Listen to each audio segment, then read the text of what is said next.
How to sign in into UltiPro Employee Portal.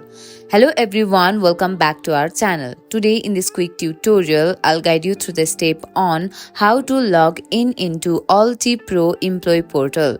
So let's get started. First of all, open your preferred web browser on your computer or mobile device. Then in the address bar, type in company's UltiPro's login URL or ultipro.com.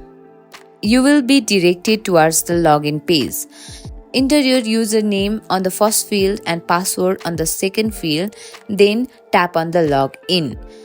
If you have entered your credentials correctly, you will be directed towards a dashboard where you can access your employee information, pay slips, benefits, and more.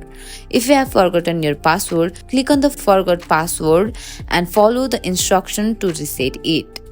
And that's it. You have successfully logged in into your UltiPro Employee Portal. If you find this tutorial helpful, don't forget to subscribe our channel and hit the bell icon for more tutorial like this. See you on the next video.